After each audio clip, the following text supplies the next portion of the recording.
That's right, friends. The best museum in Tupelo has nothing to do with Elvis.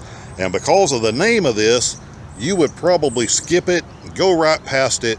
That's a mistake I almost made had it not been for some locals. So my job, of course, is to steer you away from the bad places and take you to the good places. This is one of the good ones. Let's get to it. Now, you want to come here on a good weather day.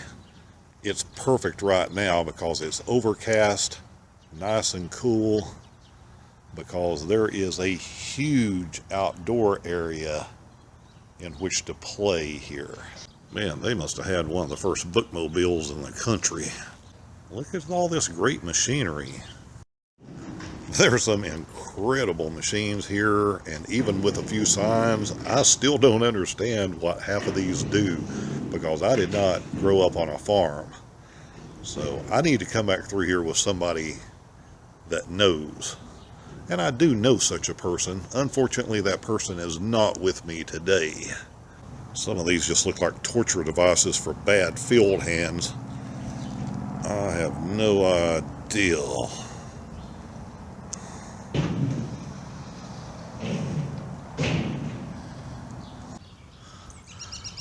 Something caught my eye.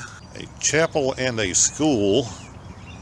I've got to find out if these are the real deal, and I think they very well may be, and were moved to this location. Dang, when these people left, they left. They left in a hurry. Okay, class, we're going to discuss transportation. Matthew, settle down. Were you out? Now, transportation, there are two ways to get around, children. You either walk or you go in wagons. We'll be testing on this tomorrow. Check this out, man. I mean, stuff is blocked up just like it would have been back in the day.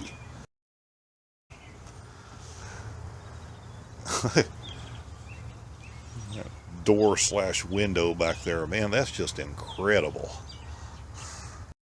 See a really great old original neon sign ahead.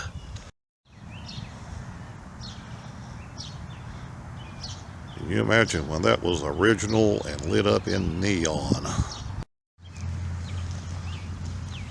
Didn't realize part of Ghostbusters was done here. So your very first fast food in Tupelo was not McDonald's or anything you've heard of. It was this little place.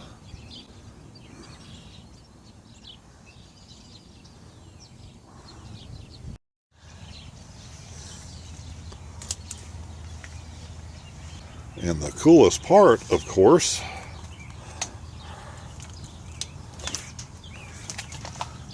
you actually can go in and play. I looked through the window. I thought that was a cooking machine. Old jukebox. Some Cat Stevens, some Fat Domino, some Roy Orbison. Check this place out. It is like a time warp to a time even before I was born.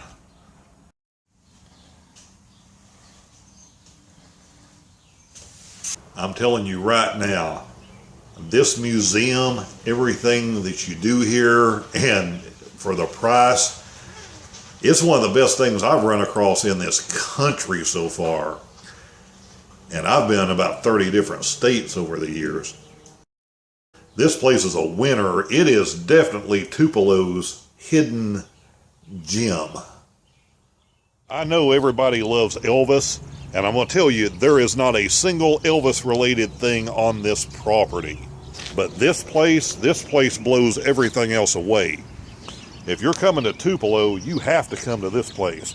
If you are anywhere near Tupelo, you need to come to this place. This is one of the little towns near here. Oh, man. Check this out.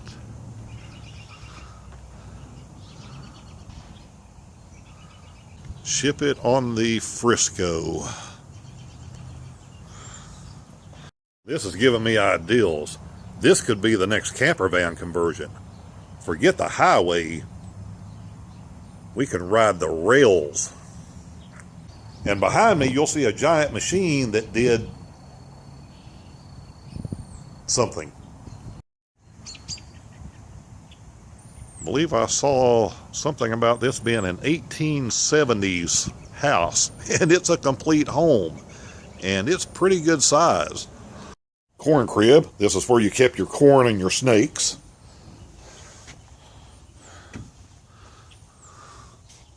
Before there was a hammer or duct tape to fix everything, there were these. If you can't chop it with an axe, you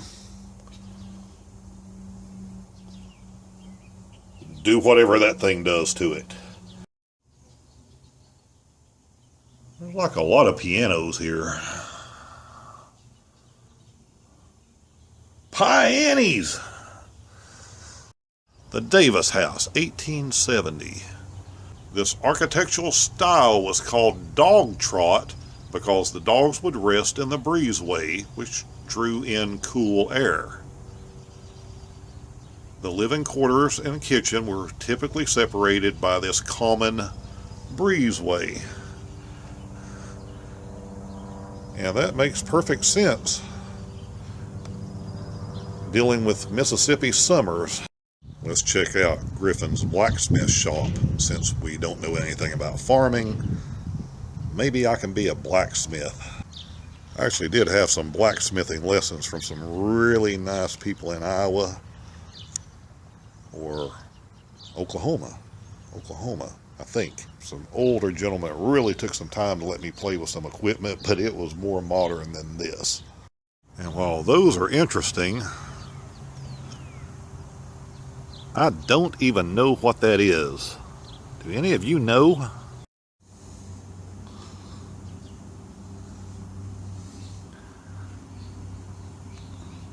Yeah. I don't know what animal makes that, but I have seen some really large birds here. Who needs a tent?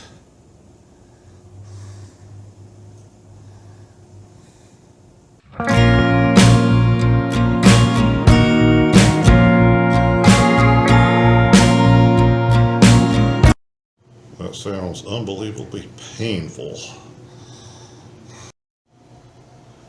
Sterilizer. Oh, what a machine. Cherry finish wheelchair. That is a pretty piece of work.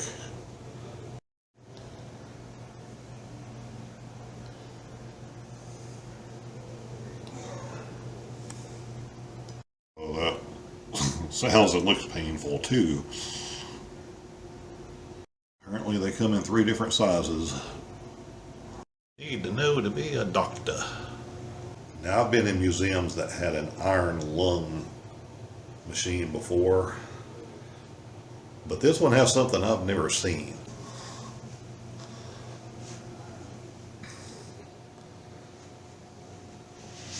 And here's the interesting part.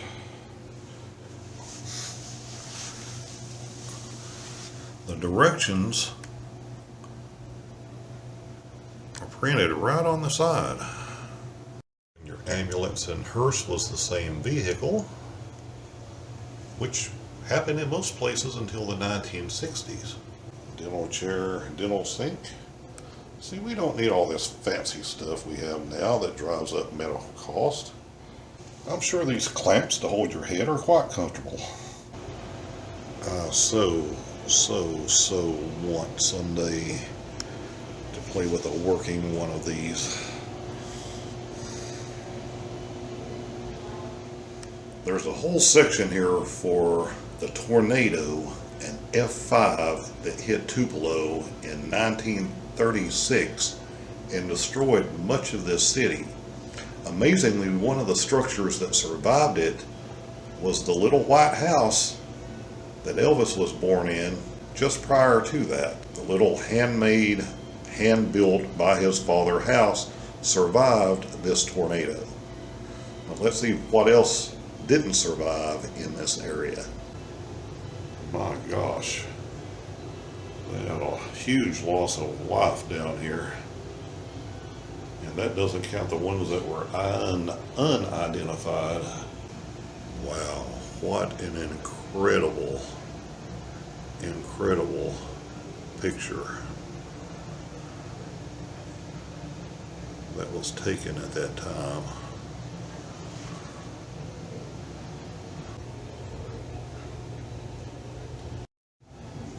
Hand stitched found in the mud after the tornado.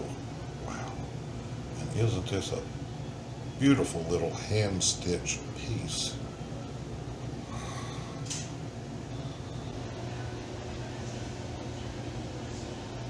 That thing is probably 18 to 24 inches long. If that's one vertebrae, whatever that was huge. Some smaller ones. Also is this separate Veterans Museum. Got some amazing stuff in here, don't they? Yes, sir. Quite a mix. Yeah, it's huge. You're going to have to come here yourself to see everything that's in here. Cute little Jeep. And thanks to Uncle Sam, I got to drive one of these left over from Korea about 3 decades later in another foreign country.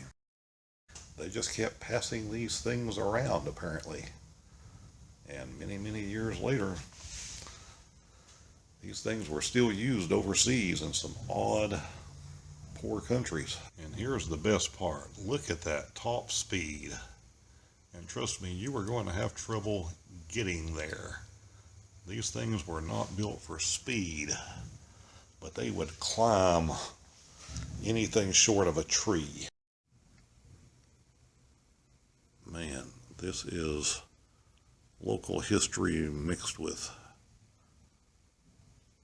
everything throughout all these wars. This is really, really, really well done. Here's something I have never seen anywhere. From the 1936 Olympic Games held in Berlin, the one where Jesse Owens won all of his medals, with Hitler in attendance.